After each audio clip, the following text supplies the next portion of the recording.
Hello, everybody out there. Brian Stevens with the National Real Estate Post. Did you hear that the Dallas Federal Reserve just put out an article titled Real-Time Market Monitoring Finds Signs of Brewing U.S. Housing Bubble? That's right.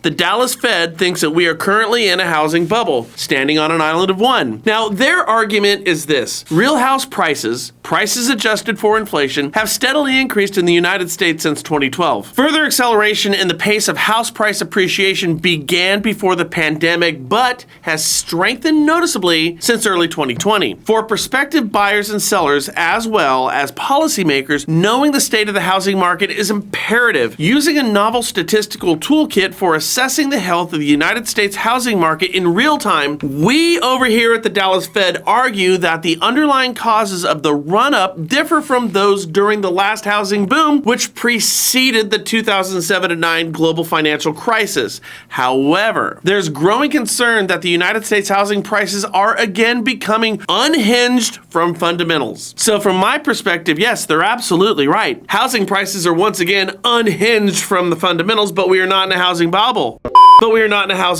See, here's the problem, and that is that our housing supply line is unhinged. Our demand for housing is unhinged. Even our rates are unhinged. Think not, if it wasn't for the Fed buying all of our mortgage-backed securities over the past 10 years, rates would be like in the 7s right now, okay? So yes, they're unhinged. Government entitlement programs are unhinged, and until everything gets hinged, we don't have a housing bubble. Just a very unhealthy housing market. I put it like this. If you've ever had a swimming pool and that thing is just pristine and blue and beautiful, but then you check the chemicals and the chemicals are all out of whack, you know your pool's gonna be green in 2 days, and I don't care how pretty it looks right now. Kind of the same thing for the housing market. Right now, boy, it's beautiful, but we gotta check the chemicals, boys and girls, because I think it might turn green. What does that mean? We just gotta find a way to get hinged again. But a housing bubble? No, that ain't gonna happen. Moving on, under Biden's next budget, HUD would get an additional $12.3 billion.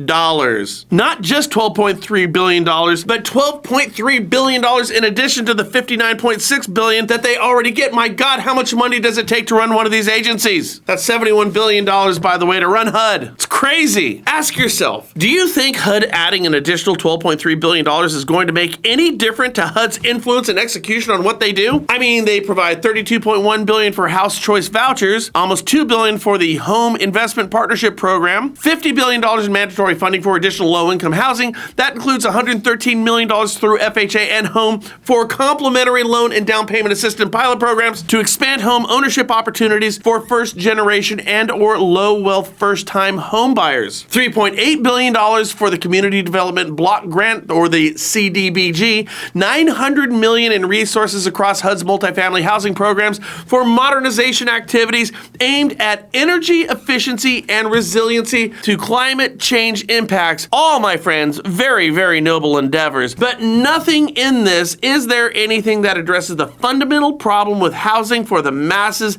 and that's a simple fact that people can no longer afford to buy them. Not even close. See, if you missed my conversation with Dave Stevens this last week on Friday, you should go back and watch it. You know, he is the past president of the FHA, so he knows something about this. And he said the agency has some noble endeavors, and that's nice, but nowhere are we doing anything to help make buying a home more affordable. In fact, quite the contrary. So $12 billion more because, I don't know. Well, maybe I do know. HUD. How about looking into what Dave Stevens suggested? How about we lower FHA's MI by about a half, maybe to 3/8? You can do this, you see, and you don't need congressional approval. You also don't need an additional $12.3 billion to simply make that decision to make mortgages a little bit more affordable on the FHA end. That would at least give some relief. Little, but something. And as Stevens said, Fannie and Freddie's privately funded mortgage insurance would feel obligated to compete and would also lower their MI. In short, this would be a good thing for everybody getting a mortgage all the way around. Now, HUD Secretary Marcia Fudge said that this budget is a sign that the administration views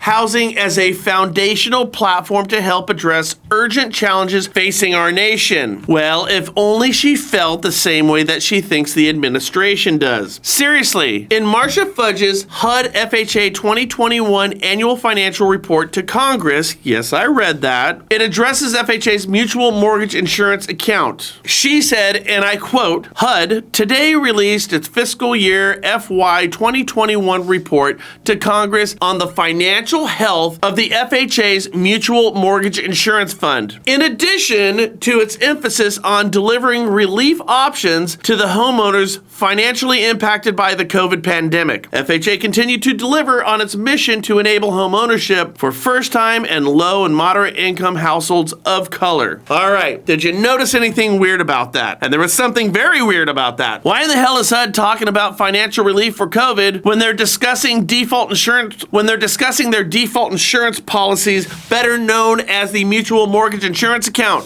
Sounds like HUD's reallocating money away from their mission statement and Marcia Fudge's words of housing as a foundational platform. You know, it kind of reminds me when Congress stole money from Fannie Mae and Freddie Mac and used it to clean up the Gulf oil spill. I'm not kidding you. This whole thing is amazing. It's so government of them, isn't it? More money is always going to fix the problems. Said nobody ever, my friends, in the private sector. So what's the moral to the last story? It's what we said last Friday. Why don't we contact our Congress people and tell them, lower the MI? That would be easy and it would help everybody, not the least of which are those who you're trying to serve right now so diligently as a loan officer. Hope this helps.